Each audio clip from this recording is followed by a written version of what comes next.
ঘর জুড়ে আলো তবু জীবন অন্ধকার। এক পরিবারের সবাই যখন প্রতিবন্ধী তখন সুখের আলো যেন অধরা। জন্ম থেকেই দৃষ্টি প্রতিবন্ধী পারেসা খাতুন। তার বিয়ে হয় একই গ্রামের বুদ্ধি প্রতিবন্ধী শাহিনের সঙ্গে। তাদের কোল জুড়ে আসে দুই পুত্র সন্তান পারভেজ ও হামিম। দুর্ভাগ্যজনকভাবে তাদের চোখেও আলো নেই। দুই সন্তান সহ নিজের অন্ধত্ব ও স্বামীর বুদ্ধি প্রতিবন্ধিতা নিয়ে মানবেতর জীবনযাপন করছেন পারিসা খাতুন।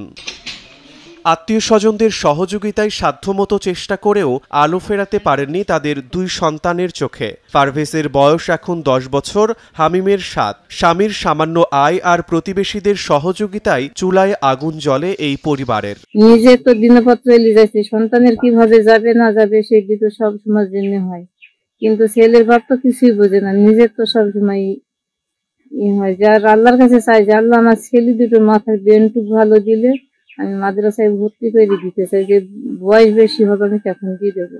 আপনাদের যেতে মনে প্রাণে চাই, দয়া মায়া হয় তা আমার মুখের দিকে, আমার দুটো ছেলের দিকে আপনারা সবসময় জন্য খেয়াল রাখেন। অসহায় পরিবারটির পাশে দাঁড়ানোর জন্য সমাজের বিত্তশালীদের প্রতি আহ্বান জানালেন প্রতিবেশীরা। এরা অনেক অসহায়, অনেক আর্থিকভাবে সমস্যা, সংসার চালাতে গেলে অনেক সমস্যার ভিতরে থাকে। যদি কেউ তাদেরকে একটু সাহায্য সহযোগিতা করতো, তাদের পাশে এসে দাঁড়াইতো। তাদের আর্থিক কোনো ইনকাম নাই, যে তাদের জমি জায়গাও নাই, কিছুই নাই।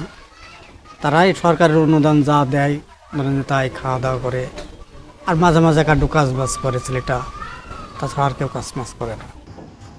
পরিবারে 4 জন প্রতিবন্ধী থাকলেও ভাতা কার্ড হয়েছে মাত্র একজনের। সবাইকে ভাতার আওতায় এনে সব ধরনের সহযোগিতা করা হবে বলে জানালেন জনপ্রতিনিধি ও উপজেলা নির্বাহী কর্মকর্তা।